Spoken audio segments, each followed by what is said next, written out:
continuidade na série contando a minha história.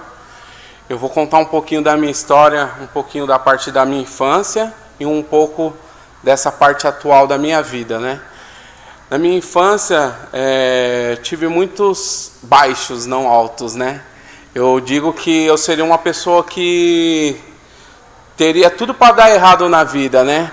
Eu tive um pai que foi alcoólatra, ele judiava muito da minha mãe.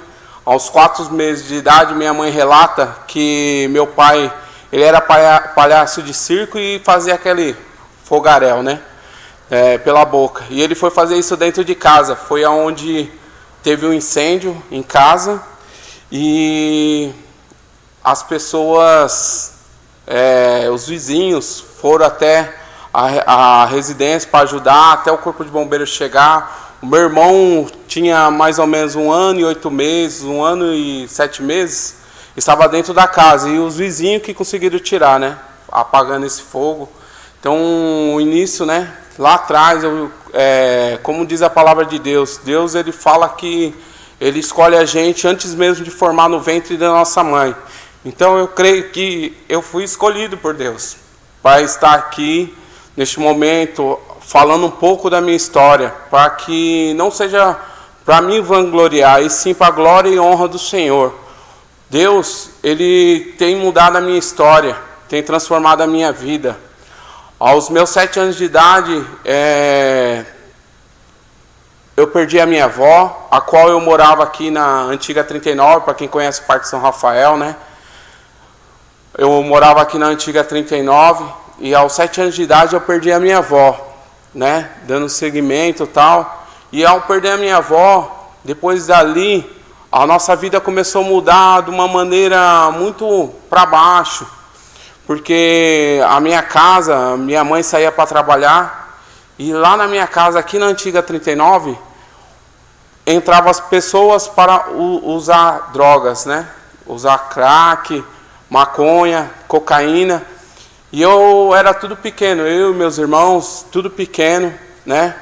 Naquele tempo lá, a gente não tinha muito recurso, a nossa situação era bem caótica. E o Senhor olhou ali para dentro daquele lar, onde tinha pessoas que estavam ali sendo usadas por Satanás, por estar usando aqueles tipos de químicas, droga, o crack, a cocaína, a maconha. E nós tudo pequeno ali no meio daquelas pessoas. Muitas das vezes a gente tinha que sair de casa para poder esperar a minha mãe chegar, para poder tirar aquelas pessoas dali de dentro. Porque na minha casa era como se fosse um ponto de droga. Mas ali não vendia, ali era consumido. O Senhor olhou para dentro ali e disse que ali tinha algo diferente. Ele conseguiu ver dentro daquele lar onde, aos olhos do homem, aos olhos do ser humano, ali não tinha mais jeito. Muitos falavam assim, esses meninos vão ser o que quando crescer? Esses meninos vão chegar até qual idade? Mas aí Deus foi misericordioso. Deus ele mudou a minha história e quer mudar a sua também. Deus ele quer fazer diferente. Ele quer transformar a tua vida, porque Ele vê algo novo na tua vida. E muitas das vezes o propósito que Deus tem para a gente não entende no começo. Deus ele acolheu a gente num momento em nossas vidas. A minha infância, eu vou falar um pouco do meu estudo. Às vezes as pessoas falam, você não tem vergonha de contar isso? Eu não tenho vergonha, porque Deus me honrou, Deus me tirou da escassez. Deus ele falou assim, estou escrevendo uma nova história, e para que eu escreva, eu preciso que você tenha iniciativa. Deus ele me trouxe em um bom momento. Aos meus 13 anos de idade, teve uma irmã da nossa igreja, a irmã Antonieta, a qual apresentou a igreja para a gente, o pastor Rogério, que foi grande bênção nas nossas vidas. Foi dali que começou a fazer uma mudança, a qual o pastor foi ali junto com a igreja e ofereceu aos meus irmãos, ao meu irmão que estava já dentro do vício, aos 12 anos de idade para 13 anos, ele veio usar o crack, certo? E com isso ele estava se acabando. Tinha o meu tio que era para cuidar da gente, e era ele que trazia essas pessoas para usar o crack dentro de casa. Nossa casa era simples, era 2 cômodos só, no fundo de um terreno que era terreno até amplo, grande. Hoje tem uma casa grande aqui na antiga 39 ali, para quem conhece aqui o bairro, né, o Parque São Rafael. A casa ali foi feita após a gente sair, porque em 96, eu me lembro até hoje, que eu não queria sair do bairro, porque a igreja aqui em si acolheu a gente de uma maneira que foi sobrenatural. Eu falo a igreja num contexto do homem ver, mas eu creio que ali foi Deus trabalhando na vida dos nossos pastores para que a gente pudesse ser transformado. Ali foi uma ferramenta de Deus em nossas vidas. Deus, ele catou um momento de tribulação, de momento de dificuldade da nossa vida, e fez com que a gente se separasse. O meu irmão foi para o Rio de Janeiro, numa casa de recuperação para usuários. Com 14 para 15 anos, ele foi para essa casa de recuperação. E o meu tio foi para Campinas. Ele também era uma das peças-chaves aí, que tinha envolvimento com as drogas, com crack, e até mesmo a minha mãe, ela usava o crack também, mas ela era uma pessoa que ela só usava quando tinha.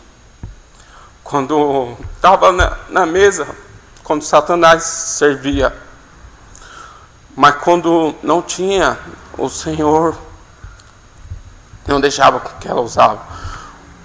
E aí, dali mudou. Ano de 96, 95 para 96, foi onde eu conheci um pouco da presença desse Deus que é tão maravilhoso, que mudou a minha história, mudou a minha vida, e está escrevendo um novo trajeto, um novo momento. É um momento de se alegrar a Deus, é um momento de ser transformado. Porque quem via nós aqui na antiga 39, todos ali via que a gente ficava até 11, meia-noite, às vezes no horário que minha mãe voltava, porém não isentava de ela usar às vezes, mas era quando ela chegava, ela colocava todo mundo para correr de dentro de casa. Aí quando ela chegava, a gente entrava e ia comer. Muitas das vezes batia em porta de vizinho para pedir alguma coisa para comer, porque não tinha quem fazia. Porque quem estava dentro de casa, que era para cuidar, né? Que era para transformar as nossas vidas, que era para nos ensinar, nos educar, muitas das vezes estava trazendo o que era contrário da vida. De muitos jovens hoje que têm oportunidade de fazer um curso, fazer uma faculdade, de fazer alguma coisa diferente que o pai e a mãe têm condições de dar. Eu não tive essa oportunidade. Não estou aqui me dando uma de coitado, não é isso. Mas estou querendo mostrar o que Deus tem feito na minha vida. A transformação que o Senhor fez em meu lar, em minha vida. Porque através de toda essa situação, o Senhor nunca deixou de olhar para mim. Nunca deixou de olhar para você que está aí do outro lado do vídeo, assistindo esse momento de história. Aqui é a minha história, aqui é um pedacinho dela, da minha infância, onde tudo começou lá atrás. Meu pai é alcoólatra, aos 7 anos de idade tinha sido a última vez que eu tinha visto ele. Eu passei 20 anos sem ter a presença de um pai físico, porque o pai verdadeiro, ele não me adotou, ele é meu pai celestial, é o Senhor Jesus, é aquele que transformou a minha vida, é aquele que vem escrevendo uma nova história para mim, para com a minha família, para com a família de Cristo. Então hoje eu estou fazendo algo que Deus me pede já há um tempo. Eu falo que hoje eu estou se abrindo neste momento para poder falar algo que Deus me pede para que eu testemunho. Eu não sei aonde vai chegar esse testemunho, eu não sei como vai chegar no teu coração, eu não sei como que vai tocar você, mas algo eu sei, que Deus escreveu a minha história e Ele quer escrever a sua também. Então assim, Ele reescreveu a minha história. Aos 18 anos eu conheci a minha esposa, eu tive um momento de conhecer, hoje eu tenho 20 anos já com a minha esposa, então aí vem vários pedacinhos de história. Eu namorei com ela há uns 10 meses, e 10 meses não, 10 anos, né, e 9 meses, 10 anos e 9 meses, e sempre ela falava assim, não quero casar porque a gente não tem onde morar, e eu falava assim, mas Deus vai preparar. Ela, não, vou casar para morar de aluguel. Eu falei assim, meu Senhor Jesus, o que eu faço, né? Mas aquele momento ainda, quando eu conheci ela, eu não estava mais presente na igreja. Eu vim em 95 para 96, fiquei até 97 cultuando aqui a Deus. Me afastei por um período, e aí nesse período eu conheci a minha esposa. Aos 19 anos, nós começamos a namorar, ela teve um momento, né? A gente teve um momento de conhecer, de conversar, e aí eu sempre queria, falei, eu quero casar, quero ter filho, e ela, não vou casar para morar onde? E aí eu falava assim, não sei o que eu faço. Aí falando da parte financeira também, para tentar englobar tudo e entender um pouco nessa parte, eu comecei a trabalhar aos meus 19 anos, porque meu irmão, que tinha ido para uma casa de recuperação, ele tinha voltado a usar droga. E os colegas tinham roubado uns carros e ele foi andar com esses colegas. E eu era de menor naquele tempo, tinha 17 anos. E eu virei para ele e falei assim, Ricardo, você já está com 19 anos, é o seguinte, cara, não é bom você andar no carro não. Ele virou para mim e falou assim, mas você está andando? Eu falei assim para ele, né? Ó a consciência da pessoa. Eu novo, já estava ali, mas nunca tinha roubado, nunca tinha feito nada e nem usado droga. Graças a Deus, eu falo que eu fui o oposto daquilo que me proporcionaram na minha vida. Eu estava ali, andando com aqueles carros lá, e meu irmão, que era mais velho, que era para ter mais consciência que bom, ele relatou para mim, não, mas porque você andou, também posso andar. Eu lembro até hoje que foi dia 8 de dezembro de 99. Eu falei, tá, Ricardo, eu parei de andar. Eu falei para ele desse jeito, então eu parei. Você quer andar, você vai andar. 8 de dezembro. 9 de dezembro eu lembro que eu saí de manhã para ir fazer a minha identidade, lá no Poupa Tempo, na Sé. E eu saí e tal. Eu namorava com uma pessoa nesse tempo. E tal, quando eu cheguei em casa, eu demorei, né? Eu saí, eram umas 3h30 da manhã, porque era cheio aquele tempo. Então a gente pegava muita fila. Não tinha os recursos que nós tínhamos hoje.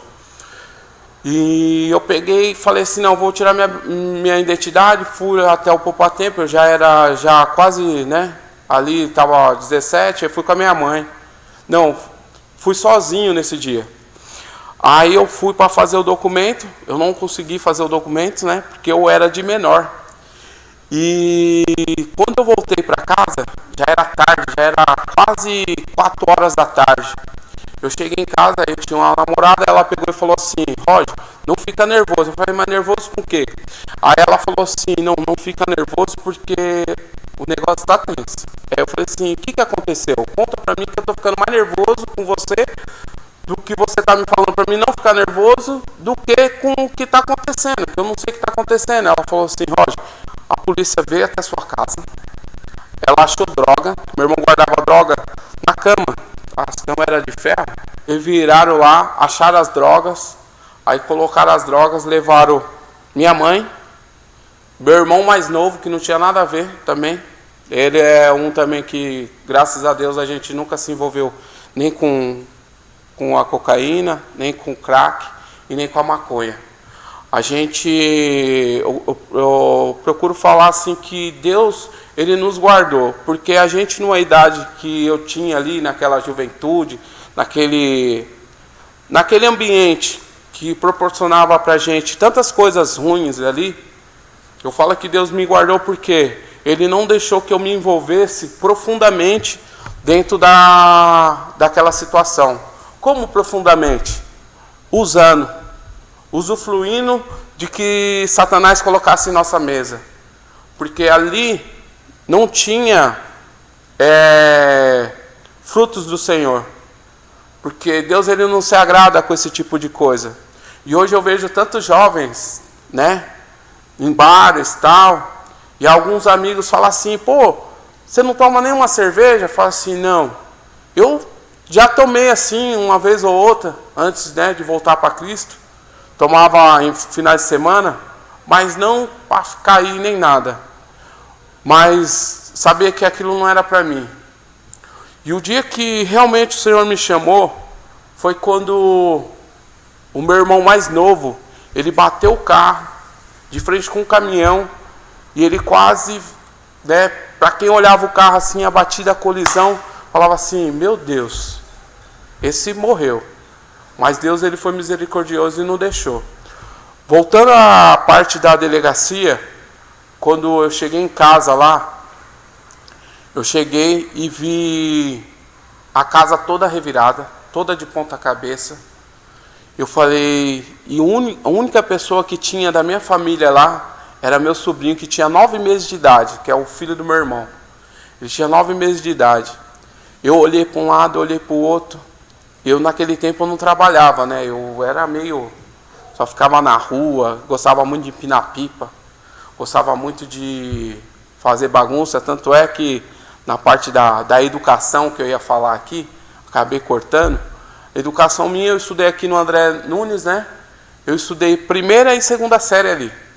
Mas a minha segunda série foi até os 13 anos de idade, no momento que eu conheci a Cristo. Que aí foi que eu falei assim, não, parou, eu tenho que estudar. O Senhor tocou no meu coração que eu tenho que estudar, eu tenho que voltar para a escola, certo? Eu era um menino de 13 anos que estava na segunda série. E eu falava, meu Deus. E todo mundo falava assim, a professora daquele tempo tinha um mimeógrafo. Aí a professora falava, Roger, pega para mim na secretaria o mimeógrafo. Eu ia, porque eu era o maior, né? E a maioria era tudo pequenininha ali. Mas aí eu não tenho vergonha de contar essa parte. Porque assim, Deus, ele que nem eu falei, ele reescreveu a minha história. Então eu comecei a buscar o conhecimento. Comecei a se interessar pelo estudo, que eu sabia que isso ia fazer falta aqui na frente, para mim, neste momento que a gente está, nessa situação que a gente está. Se eu não tivesse estudado, se eu tivesse me colocado como um usuário ali, hoje talvez eu não estaria aqui para contar essa história. E aí Deus, quando os meus irmãos voltou, aí o Ricardo, que é meu irmão mais velho, ele permaneceu na cadeia por quase um período de 4 anos. Pelo um período ao qual ele respondeu pelas drogas e não pelos carros. Não conseguiram jogar os BO dos carros, porque as vítimas não reconheceram ele como o atual assaltante do carro. Então, ele foi liberto depois de 3 anos e pouco da cadeia, 3 anos e 9 meses, bem exato aí, mais ou menos. E aí, a partir daí, Deus transformou a vida dele e mostrou para ele que o mundo do crime não compensa, o mundo do crime não valia a pena. E aí foi aí que ele falou assim, agora eu parei. Quando ele chegou em casa, que ele tinha saído da cadeia, a gente via ele era, puxa, bem magrinho, seco. Até a gente desacreditava, será que ele parou mesmo, tal? Não, mas Deus foi misericordioso. Porque Deus, ele fala assim na palavra dele, ele fala, você tem um livre-arbítrio. Você tem tudo que um filho queria ter, mas você quer tudo o que o pai não se agrada. Você quer sentar à mesa do escarnecedor e fazer totalmente diferente. E eu queria sentar na mesa do pai e ter um momento de comunhão, um momento de estar em família, um momento de ser inovado. E ali Deus, ele começou a transformar as nossas vidas. Quando meu irmão foi preso, foi o primeiro emprego. Eu falei assim, eu preciso trabalhar porque eu preciso ajudar minha mãe dentro de casa. Porque a minha mãe saiu do serviço naquele momento que meu irmão foi preso. E eu precisava de um jeito para trabalhar. Eu já estava com 18 para 19 anos, eu já estava passando da idade de iniciar o meu primeiro serviço. E aí, conversando com um colega, ele falou assim, ó, tem um conhecido meu, trabalha com caminhão, você não quer ir lá trabalhar com ele? Aí eu falei assim, poxa, seria legal, se ele quiser. Aí eu fui, eu lembro que naquele tempo o salário era bem pouquinho, mas ajudava. Era R$300 eu ganhava, R$100 em cada semana. Era, cada 10 dias ele me pagava R$100. E eu lembro que eu chegava em casa, ó mãe, tá aqui ó, R$100 aqui dos 10 dias que eu trabalhei e tal. Então, aí chegava final do ano, ele dava uma agradinha a mais, né? Aí eu falava, mãe, ó, os R$300 eu vou te dar e o que ele vai me dar mais eu vou pegar só para comprar um sapato, alguma coisa para me usar, né? Porque não tinha muito que luxar naquele tempo, né? Então aí Deus pegou e fez essa mudança. E dali eu fui, arrumei um serviço numa fábrica de pão, né? Onde Deus ele me honrou ali, porque eu sofri um acidente de trabalho lá, fui afastado. E quando voltei eles queriam me mandar embora. E aí eu, naquele tempo, falei assim, eu vou procurar meu direito. A empresa faliu e eu falei, agora acabou, né? Agora não tem mais como receber esse dinheiro. Então, Deus ele pegou e com esse tempo eu fiquei, aí Deus foi escrevendo e eu não estava ainda de volta para Cristo ali, eu não estava ainda. Aí quando meu irmão bateu o carro, né, que eu falei que ele bateu o carro de frente com o caminhão, foi quando eu falei assim, não, preciso voltar. Isso foi em 2010. 2010, abril de 2010, dia 2 de 2010 foi. Dia 3 de 2010 eu estava dentro da igreja. Voltei para cá e comecei. Aí em maio o pastor até contou um pouquinho da história aqui. Eu estava dentro do culto, mas estava um pouco avoado ainda da minha história. Ele estava contando no altar. E a minha esposa ficou me olhando e falou assim, nossa, parece com aquilo que você tinha contado. Aí eu fiquei mais atento. Aí pastor, semana de aniversário da igreja, né, que é mês de maio. E eu aqui, ele contando as histórias da igreja, e justamente aquele mês ali ele estava contando um pedaço da minha história e eu estava dentro da igreja. E ali Deus começou a escrever um novo caminho. Quando eu voltei para Cristo em 2010 para 2011 saiu o processo da empresa que tinha falido. O advogado ligou para mim e falou assim, Roger, seu processo saiu. Eu falei assim, como assim saiu? Deu certo? Ele falou assim, deu. Eu falei assim, mas a firma não tinha falido? Ele falou, tinha falido. Só que o sócio da empresa, ele tinha uma casa em tal região, uma região nobre, e o juiz determinou que fosse empenhorado. Com isso, ele intimidou esse sócio dessa empresa. E aí eu peguei e falei assim, meu Deus, saiu. Aí o valor era até agradável. O valor era um valor de R$30 mil para mim livre. Fora que eu tinha que pagar o advogado.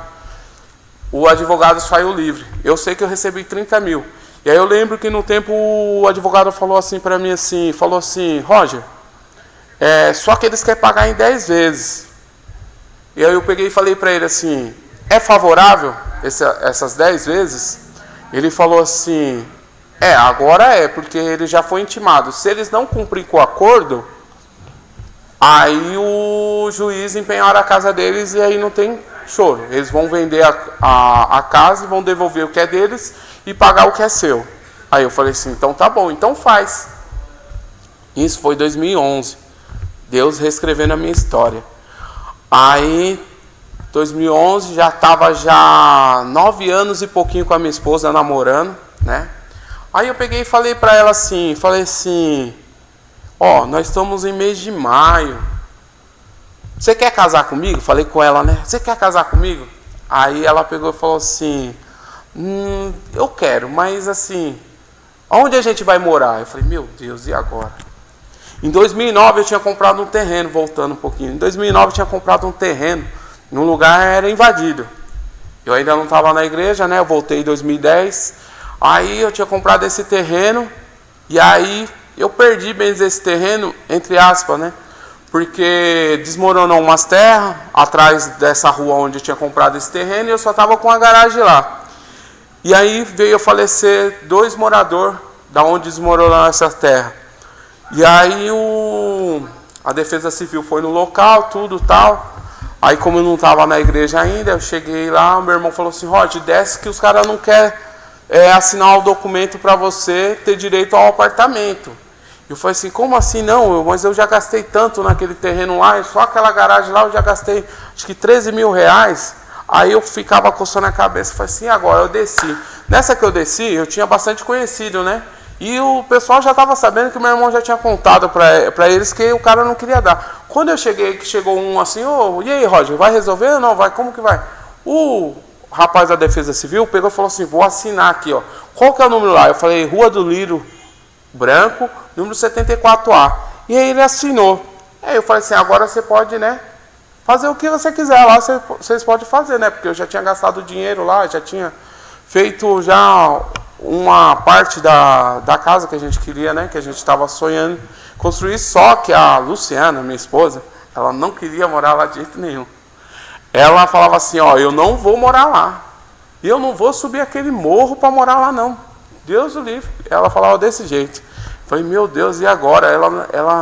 Ela não quer casar. Aí chegou o dinheiro, eu falei assim, ó, agora é agora. Já tinha perdido já o terreno.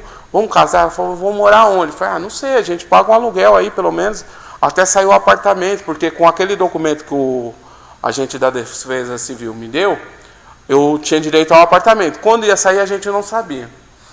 Aí, tá, eles falaram que ia sair breve, mas aí a gente ficou, né, naquela expectativa, e aí ficamos. Aí fiz o convite para ela, para a gente se casar. Ela pegou e falou assim, vou pensar. Quando foi mês de julho, ela falou, eu peguei e falei assim, então pensa, porque ó, o dinheiro está entrando na conta. E a intenção de todo jovem é querer ter um carro, né, ter uma moto, alguma coisa desse tipo. Eu falei, se você não for casar, eu vou comprar um carro e aí o dinheiro vai embora. Você sabe que carro, o investimento é uma família desnecessária, entendeu? O carro ele é um mal necessário. Então, eu falei assim, eu vou comprar, eu vou gastar o dinheiro lá e vai ficar por isso. Aí eu falei, legal. Aí ela pegou e falou assim, não, vamos pensar direitinho. Quando no mês de julho ela pegou e falou assim, vamos casar. Eu falei, então tá. Então vamos arrumar as coisas para o casamento. Aquele dinheiro que eu estava recebendo eu estava trabalhando numa transportadora, então eu não mexia no dinheiro que eu estava recebendo do processo. O dinheiro foi ficando todo guardado, só usava ele no objetivo do quê? Do casamento. Aí nós alugou salão de festa, fui lá, fiz um pacote com uma senhora que tinha um salão de festa em frente ao Parque do Carmo. Eu falei assim, ela gostou do salão, achou legal, fez lá um preço promocional, e aí a gente pegou, falou assim, então vamos casar. Aí fiz lá, gastei um valor lá, singular, e aí a minha esposa pegou e falou assim, vamos ter que alugar roupa. Aí fomos no centro, eu aluguei o terno, ela alugou o vestido dela. E aí Deus foi trabalhando. Tal. Chegou no mês de dezembro, eu lembro, como eu queria o carro, eu falei assim, acho que eu vou comprar o carro, falei para ela, né? Pra gente poder viajar na lua de mel. Aí, irmão, olha o que acontece. Eu vim pro culto, lembro até hoje, se eu não me engano, foi 11 de dezembro de 2011. Se eu não me engano, acho que foi essa data. O pastor estava ministrando no altar.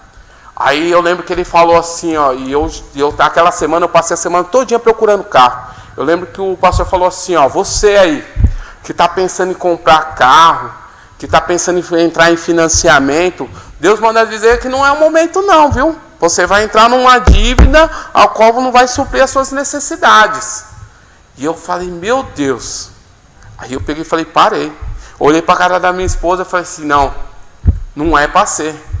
Eu falei assim, aí ele falou assim, no melhor momento Deus ele vai te dar. Eu falei assim, meu Deus do céu. Eu falei, tá bom. Aí, irmãos, eu não comprei o carro.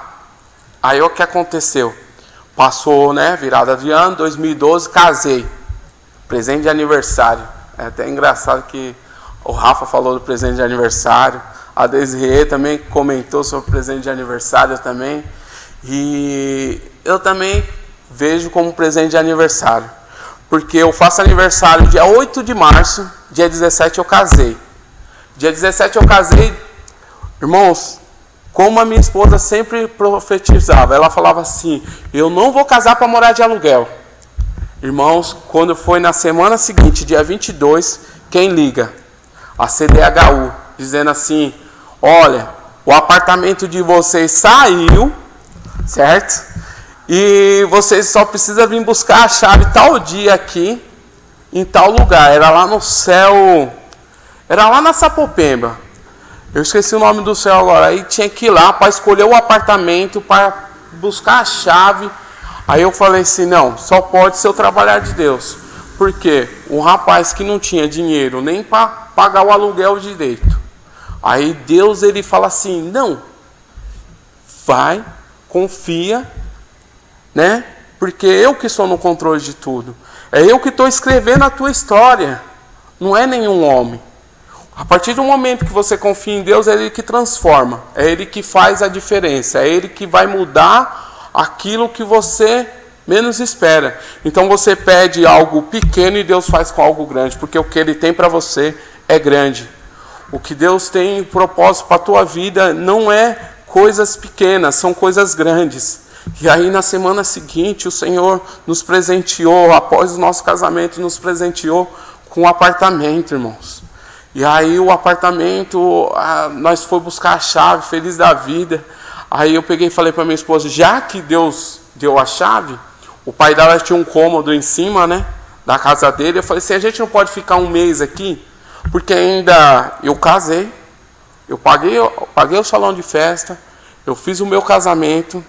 O pastor Celso, eu lembro até hoje, que foi ele que foi lá ministrar, junto com o pastor Rogério também, ele estava presente no casamento. Ele que fez a administração.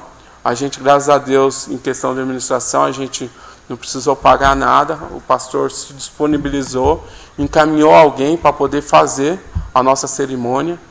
E foi tudo maravilhoso, porque assim, o casamento foi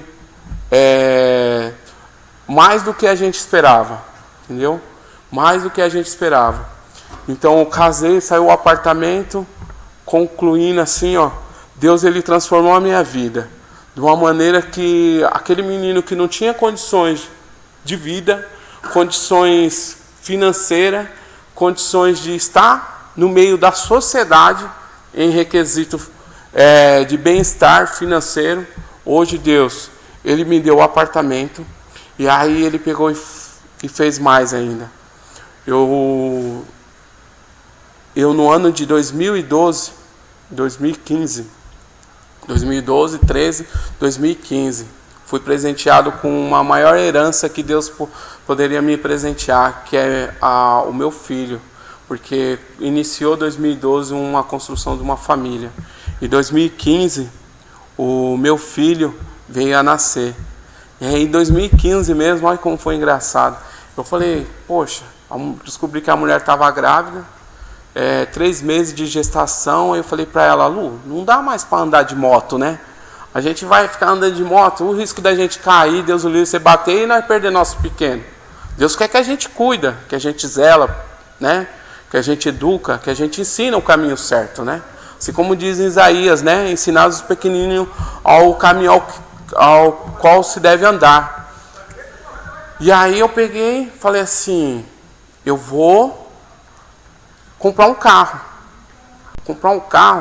Pô, ainda tinha umas reservas e tal, só que ainda não tinha o suficiente. Eu tinha ao todo aí um dinheiro assim, uns 9 mil, e eu precisava de mais X para comprar o carro. Inclusive eu estou com o carro até hoje aí, mas que Deus abençoe.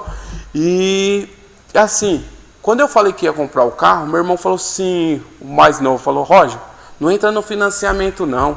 Eu falei assim, não, ele falou assim, não, porque assim, vê quanto que é o carro, e aí eu te empresto e você me paga do jeito que dá. Eu falei, caramba, como assim? Então, aquela repreensão que o pastor tinha falado para mim em 2011, se eu fosse desobediente a ele, talvez eu estaria pagando o preço até hoje. Desobediente a ele não, desobediente à palavra, né? Palavra de Deus, porque através do pastor, o pastor é uma ferramenta usada por Deus. E aí você acolhe para você a palavra de Deus de uma maneira que você fala assim, eu estou aberto para ouvir o que Deus tem preparado para mim. E aí eu falei, não vou comprar em 2011. Quando foi 2015, irmãos, eu comprei meu carro à vista, certo? Literalmente à vista. Não devi nada para o banco, certo? Eu paguei o carro à vista. Então assim, eu tive um apartamento, eu pago nele, se você vê a prestação, você fala, já está terminando já. Eu, graças a Deus, já falta só um ano aí para concluir o pagamento desse apartamento. E se você vê a prestação, certo? A prestação original dele lá é quase R$500. Eu pago na minha prestação R$40, porque foi um benefício que Deus me propôs. E é um cantinho aconchegante, é um cantinho que nos traz a felicidade e nos faz lembrar toda vez, em quando a gente pensa, fala assim, o coração está frio, mas aí você olha e fala assim, mas Deus fez isso por mim, fez aquilo e fez aquilo outro. Deus, ele está pronto para reescrever a sua história. Então deixa Deus escrever a sua história, porque assim é um pedacinho da minha história aqui, gente. Eu peço desculpa se eu prolonguei muito, mas assim, Deus, ele quer escrever a sua história como escreveu a minha. Eu sou grato a Deus por este momento, de ele me proporcionar e de ele me trazer até este altar para poder falar em teu coração, né? O quanto é importante estar diante da presença de Deus, porque ele transforma. Hoje eu tenho a minha casa, eu tenho o meu carro e eu tenho uma moto que Deus me proporcionou já tem um tempo. Então assim, eu sigo administrando aquilo que Deus me deu.